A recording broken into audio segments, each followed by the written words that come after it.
Okay, class, so today we are going to be continuing our discussion on animal habitats, okay? I want to start off class with a fun little video that's going to teach us about different habitats and the animals that live in them, okay? We sped it up just a little bit, but let's watch this together. Let me change the setting just a little bit faster. Habitats for kids. Did you know that you have something in common with both other life forms? Even down to the tiny microorganisms our eyes cannot see. Ready to find out what it is? We all live in habitats. Today, we are going to take a journey through some of these habitats and learn more about them. But first, what is a habitat? Habitats are places and environments where a living organism makes its home, and they provide everything a living thing needs for survival. No matter where you live, it is your habitat. A habitat can be large or small, an entire continent, or the space underneath a single rock. These environments usually have lots of different kinds of organisms living together, and includes non-living things that also exist in the habitat. For example, your bed is not a living thing, but it is definitely a part of your habitat, and some living things can live in more than one habitat. There are many different kinds of habitats that can be found on Earth. Let's talk about a few. First up are grasslands. A grassland is full of tall, growing grass and does not have a lot of trees. You will find grasslands on 6 of the 7 continents, minus Antarctica. Here's an interesting fact. There are different types of grasslands. Prairies and savannas are 2 of these different kinds. Animals like aardvarks, antelope, brown bears, squirrels, lions, and hippos can all live in this kind of habitat. Now, let's travel to the desert. A desert is extremely dry, can be hot or cold, and gets less than 6 inches of rain per year. Deserts are found everywhere on the planet. There is little plant life, but animals like snakes, lizards, birds, camels, kangaroos, and more all can survive in the desert. Want to guess how many different kinds of forests there are? So many! Let's begin with tropical forests. A rainforest gets rain all year long, while a seasonal forest has a rainy season and a dry season. But both of these types of forests receive more than 8 feet of rain per year. Here's another interesting fact. There are more animals living in these tropical forests than in all of the other habitats combined. Wild, right? If you are in a tropical forest, you are more than likely to find animals like baboons, bats, butterflies, geckos, frogs, monkeys, tigers, toucans, tortoises, ladybugs, elephants, and crocodiles, and so many more. Temperate forests have trees that lose their leaves in the winter or remain green all year long, like pine trees. Right here. Over there. That's right, it's a mountain. And mountains are another kind of habitat. The temperature up high is much cooler, and the oxygen is much thinner than in places closer to the ground. But there are still animals that live there. Creatures like badgers, beavers, buzzards, foxes, red pandas, wombats, wrens, and gorillas. The polar regions are the coldest places in the world, and the land is partly frozen. As you probably already guessed, these habitats are found at the north and south poles of the Earth. Animals like polar bears, penguins, whales, and walruses live there. Habitats are not just found on land. Freshwater sources like lakes, streams and rivers, and saltwater-filled oceans with their coastlines and coral reefs are also habitats. Freshwater habitats are home to many reptiles, fish, and birds. And oceans are home to creatures like lobsters, orcas, seals, and sharks. Here's a cool fact about the ocean. It is the largest animal habitat on Earth.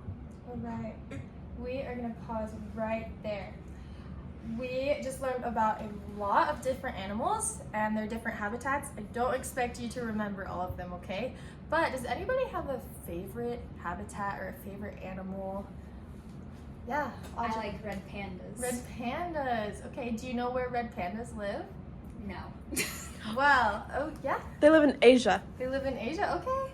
That's something that you could research for your assignment, which I'm gonna talk about in just a little bit, okay? But we are going to play a little guessing game to see if we remember. anything about that video and some of the other lessons that we've had, okay? So I have this little guy right here. Who thinks they know what kind of habitat he belongs to? Yes, James. I think because there's grass, it's a grassland. Let's see.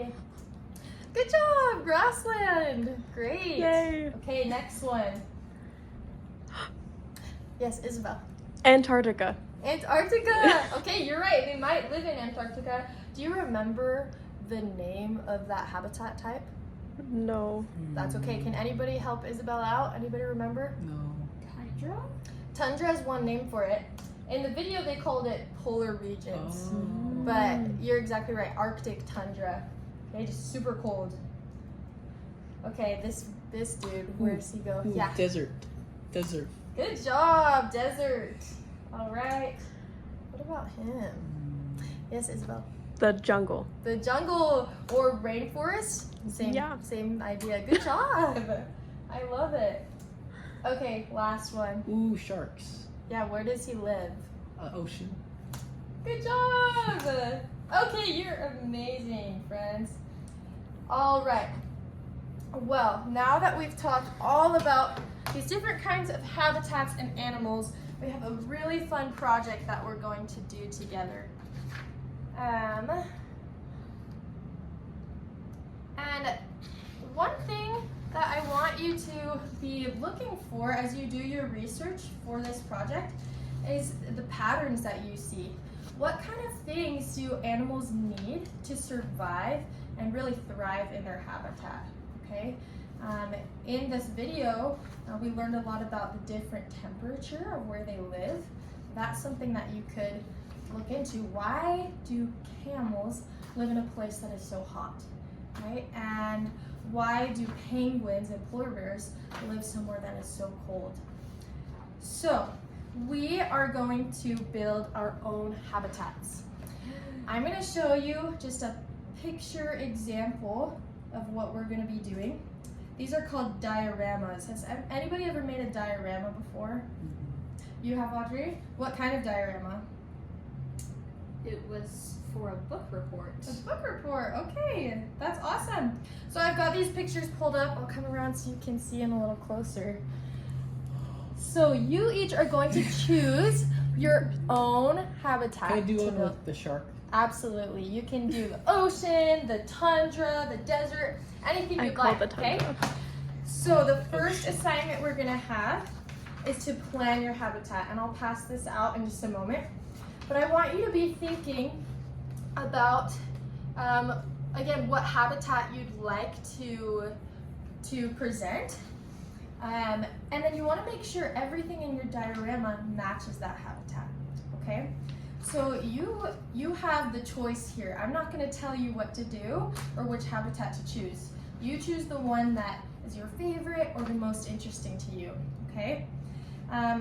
We're going to have a lot of tools to help you with this assignment.